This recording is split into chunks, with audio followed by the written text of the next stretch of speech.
Welcome to the Deep Dive, your shortcut to being well-informed, maybe with just enough humor to keep you listening. We hope so. Today, we're getting into a Supreme Court order. Yeah. Now, I know that might sound dry, procedural maybe, but stick with us. Yeah, because this one, it seems technical on the surface, but the twist is it has these huge real-world impacts. We're talking about life-saving scientific research. We're across the whole country. It Yep. really gets down to the nitty-gritty of how we find cures, how we prevent diseases, Yeah. the basic mechanisms. It's actually pretty fascinating, isn't it? How a decision about which court hears which case can just ripple outwards and affect public health scientific discovery. Absolutely. It shows these legal frameworks aren't just, abstract ideas in a book. They shape very real outcomes for all of us.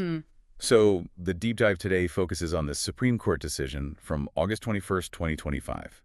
The case is National Institutes of Health v. American Public Health Association. Right, and it's all about the NIH, that's the National Institutes of Health, suddenly terminating a whole bunch of research grants, a lot of them. And the central legal question became, okay, if you want to challenge that, where do you go?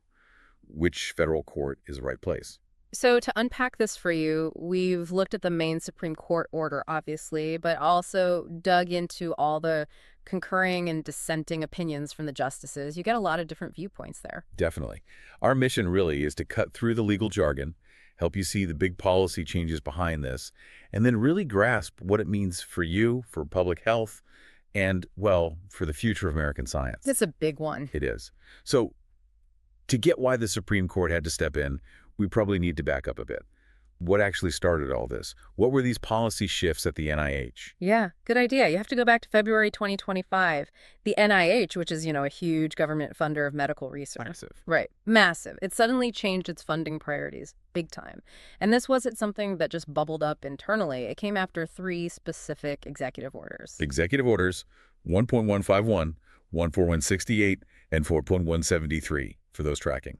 Exactly. Those orders essentially forced the NIH to rewrite its rulebook on what kind of science it would fund. And what specifically changed? What research areas were suddenly out of favor? Well, the new policy said the NIH would stop funding research linked to, and this is their term, DEI objectives, diversity, equity, and inclusion. Also, research on gender identity and research related to COVID-19. Wow. And another thing, they stopped awarding grants based on race. And this wasn't like a slow phase out, it was immediate, abrupt. Abrupt feels like putting it mildly when you see the scope. The NIH put out internal guidance, and it led to what one court called a wholesale effort to excise grants in 8 categories over a period of less than 90 days. Less than 90 days, yeah. What was the scale of that? How many projects got hit? The scale was pretty staggering. Thousands of grants. And crucially, these weren't just applications for future funding. These were existing, ongoing research projects. Projects already underway. Yes. Think about vital work on things like suicide risk and prevention, how HIV spreads, Alzheimer's disease research, cardiovascular disease. This was important, potentially life-saving work that just got stopped, halted in its tracks. So obviously, people didn't just accept this. There must have been immediate pushback, legal challenges. Oh, absolutely. You had researchers, doctors, unions representing them, and even a group of 16 states suing. They went to federal district court. And what was their main argument? Their primary argument was that these NIH actions violated the Administrative Procedure Act, the APA. Basically, the APA sets rules for how federal agencies have to behave, things like acting reasonably, not arbitrarily. Got it. So they're saying the NIH didn't follow the proper procedures, acted arbitrarily. What did the district court think when it looked at these new directives? The district court in Massachusetts came down hard, really hard. It called the NIH directives and the grant cancellations breathtakingly arbitrary and capricious under the APA. Breathtakingly arbitrary and capricious. That's Yeah. strong language from a court. Very strong. The judge specifically pointed out that this key term, DEI, which was central to the policy shift, wasn't defined anywhere in the guidance. Not defined. How are NIH staff supposed to apply it then? Exactly the court's point. It said this left agency employees using what it called circular and nonsensical boilerplate language to make these huge funding decisions. Wow. Okay. Circular and nonsensical. But it didn't stop there, did it? The court found other issues, too. No, it got worse. The district court identified what it called an unmistakable pattern of discrimination against women's health issues. Against women's health. Yes, and also pervasive racial discrimination. The judge, who mentioned having 40 years on the bench, described this racial discrimination as palpable, and said it was something they had never seen before. 40 years on the bench and never seen anything like it. That's Yeah. quite a statement. So what did the district court order? Well, it didn't just slap the NIH on the wrist. It vacated, meaning it legally canceled, both the guidance documents and the individual grant terminations. Yeah. And it ordered the government to pay the money owed on those grants forthwith, immediately. So basically, undo this, pay the researchers now. Okay, the government wouldn't just roll over. They must have asked for that order to be paused, right? Asked for a stay. Of course. They immediately sought a stay from the district court itself, and when that failed, they went up to the First Circuit Court of Appeals. Yeah. Both courts said no. Both the district court and the First Circuit denied the stay. So that order to reinstate the grants and pay the money was still active. Which is what brings the whole thing to the Supreme Court, right? Yeah. The government needed a higher authority to pause that district court order. Precisely. The government filed an emergency application with the Supreme Court, asking it to step in and stay the lower court's judgment. And this lands us at the August 21st order we're discussing. The big issue was jurisdiction. Which court gets to hear these claims? Right. And this is where it gets legally complex, but also super important for those researchers. The Supreme Court's order wasn't a simple yes or no. It granted the government's request for a stay in part, but denied it in part. Can you break that down? Sure. So the court granted the stay for the part of the district court's order that vacated the individual grant terminations. Okay, so the cancellations of specific grants remain in effect for now. Yes, for now. The court pointed to a recent case, Department of Education v. California, from just earlier this year. They said, based on that case, district courts probably don't have jurisdiction over claims that are essentially trying to enforce an obligation to pay money from a grant. And where do those claims belong, according to the court? They said those belong in a different court entirely, the Court of Federal Claims, or CFC. This is under a law called the Tucker Act, which deals with monetary claims against the U.S. government. Okay, so grant money disputes go to the CFC. Did the court give any other reason for granting the stay on the terminations? Yes, they also mentioned irreparable harm to the government. Their reasoning was that the plaintiffs, the researchers and others, hadn't specifically promised to pay the grant money back if the government eventually won the case on the merits down the road. Interesting point. Okay, so the grant cancellations are paused. But you said the court denied the stay in part. What part was that? Right. They denied the stay for the part of the district court's order that vacated the underlying NIH guidance documents, the policies themselves. So the ruling that the policies were unlawful, that part is still active. The guidance is still considered vacated. As far as the stay goes, yes. The Supreme Court said the government failed to show that it is entitled to a stay on that aspect. Apparently, the government's application to the Supreme Court barely even addressed the guidance documents. So this creates a really weird situation, doesn't it? The policy itself is ruled unlawful, for now, but the actions taken under that policy, the grant cuts, are allowed to stand. Exactly. It's a split decision that sets up a potentially very complicated path forward. And this is where Justice Barrett's concurring opinion comes in.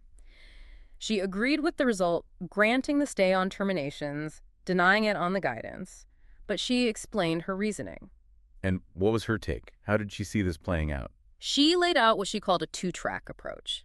Basically, she said, yes, challenges to the grant terminations themselves seeking money belong in the Court of Federal Claims. Track one. Track one. But challenges to the internal agency guidance that caused those terminations, arguing the policy itself is illegal under the APA, those can still be brought in district court. Track two. But she made a critical point, didn't she, about what happens if you win on track two? She did. She stated very clearly, vacating the guidance does not reinstate terminated grants. So even if a district court agrees the NIH policy was unlawful, that victory alone doesn't automatically get your funding back. So you have to fight on two fronts. Potentially. She called it two-track litigation and said it's just a consequence of how lawsuits against the U.S. government are structured. Plaintiffs might have to pursue their case sequentially rather than simultaneously. Win on the policy first, then maybe go to the CFC for the money. Sequentially. That sounds time-consuming. And potentially expensive for researchers. Immensely so. She also noted, almost as an aside, that the government hadn't really pushed the argument that the NIH guidance wasn't final agency action, which is usually a prerequisite for an APA challenge in district court, maybe an argument for another day. Okay, so that's the two-track idea from Justice Barrett. But not everyone agreed with splitting the case like this, right? What did Chief Justice Roberts say in his dissent? Right. The Chief Justice dissented, and he was joined by Justices Sotomayor, Kagan, and Jackson. He fundamentally disagreed with slicing the case this way. What was his reasoning? He argued the district court did have jurisdiction over both the guidance and the resulting grant terminations. Why? Because the guidance itself had these broad, prospective, and generally applicable implications. It wasn't just about individual contracts. So he saw it as one unified issue stemming from the policy. Exactly. And he pointed out something interesting. The government itself, in its arguments earlier, had seemed to treat the two remedies, fixing the guidance and restoring the grants, as inseparable. Huh. So the government argued they were linked before. Apparently so, according to the Chief Justice. He cited an older case, Bowen v. Massachusetts, to argue against breaking the case apart. If the district court can rule on the policy, it should be able to rule on the direct results of that policy, like the grant cuts. That seems more, I don't know, practical. Less of a runaround for the people affected. That seems to be the thrust of his dissent. But there were other dissents, too. Justice Gorsuch, joined by Justice Kavanaugh, had a different focus. What was Justice Gorsuch's main point?